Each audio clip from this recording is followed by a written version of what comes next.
অন্তর্বর্তীকালীন সরকারের পক্ষে ঔদ নির্বাচন অনুষ্ঠান সম্ভব কিনা কোনো কোনো মহল থেকে এমন ধরনের প্রশ্ন উপস্থাপন বিচ্ছিন্ন বক্তব্য হিসেবে বোধহয় দেখার আজ কোনো সুযোগ নেই।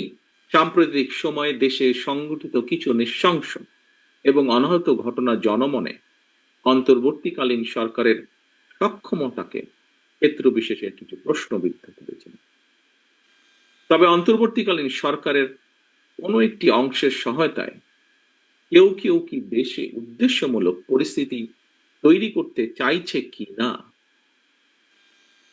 সোশ্যাল মিডিয়া সহ বিভিন্ন জায়গায় মানুষের কথা শুনলে বোঝা যায় এই বিষয়টিও জনমনে জিজ্ঞাসা রয়েছে। অন্তর্বর্তীকালীন সরকারের পক্ষে ঔদ নির্বাচন অনুষ্ঠান সম্ভব কিনা কোনো কোনো মহল থেকে এমন ধরনের প্রশ্ন উপস্থাপন বিচ্ছিন্ন বক্তব্য হিসেবে বোধহয় দেখার আজ কোনো সুযোগ নেই। অন্তর্বর্তীকালীন সরকারের সম্ভাব্য প্রতিশ্রুতির সময় জাতীয় নির্বাচন অনুষ্ঠান নিয়ে কেউ সময় ক্ষেপণ করতে চাইছে কিনা এ ব্যাপারেও সজাগ দৃষ্টি রাখার জন্য আমি জনগণের প্রতি, গণতান্ত্রিক রাজনৈতিক দলগুলোর প্রতি, আন্দোলনরত দলগুলোর প্রতি, সকলের প্রতি জানাই আহ্বান। একই সঙ্গে অন্তর্বর্তীকালীন সরকারের প্রতি আহ্বান, পরিস্থিতি নিয়ন্ত্রণে আরো স্বচ্ছ এবং সাহসী ভূমিকা রাখুন। বাংলাদেশের গণতন্ত্রে বিশ্বাসী জনগণ আপনাদের পাশে থাকবে, গণতন্ত্রে বিশ্বাসী রাজনৈতিক দলগুলো আপনাদের পাশে থাকবে যদি আপনাদের ভূমিকা আরো স্বচ্ছ এবং সাহসী হয়। প্রিয় সম্মানিত শিক্ষক শিক্ষার্থীবৃন্দ, এবার আমি দেশের শিক্ষার্থী এবং তরুণ তরুণীদের উদ্দেশ্যে সংক্ষেপে দু একটি কথা বলতে চাই। আজকের তারুণ্যই আগামীর বাংলাদেশ। ছাত্র তরুণরা অবশ্যই রাজনীতি করবে, রাজনৈতিকভাবে সচেতন থাকবে।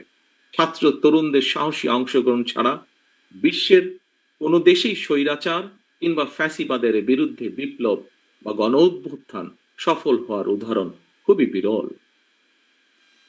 তবে রাষ্ট্র পরিচালনার জন্য আপনাদেরকে সবার আগে জ্ঞান বিজ্ঞানে মেধা মননে প্রজ্ঞা অভিজ্ঞতায় আর সমৃদ্ধ হতে হবে। আপনাদেরকে মনে রাখতে হবে, শিক্ষার্থী যারা, আপনাদেরকে মনে রাখতে হবে জ্ঞান বিজ্ঞানে অগ্রসমান বর্তমানে এই প্রতিযোগিতামূলক বিশ্বে শুধুমাত্র স্লোগান নির্ভর কিংবা প্রচলিত প্রথাগত রাজনৈতিক সংস্কৃতি দিয়ে শহীদদের 2024 সালের শহীদ, 1971 সালের শহীদ কারোই কাঙ্ক্ষিত বাংলাদেশ গড়া সম্ভব নয়। শহীদদের কাঙ্ক্ষিত বাংলাদেশ গড়তে চাইলে অবশ্যই আপনাদেরকে নিজেদেরকে যোগ্য মানুষ এবং যোগ্য নেতা হিসেবে গড়ে তুলতে হবে এবং সেই মহান লক্ষ্যকে সামনে রেখে সরকারি কিংবা বেসরকারি প্রতিটি প্রতিষ্ঠানের ক্যাম্পাসগুলোকে জ্ঞানের আলোয় উদ্ভাসিত রাখতে হবে। আপনাদেরকে অবশ্যই পালন করতে হবে অগ্রণী ভূমিকা। রাজনৈতিক কার্যক্রমের পাশাপাশি লেখাপড়াই হতে হবে আপনাদের প্রথম এবং প্রধান অগ্রাধিকার।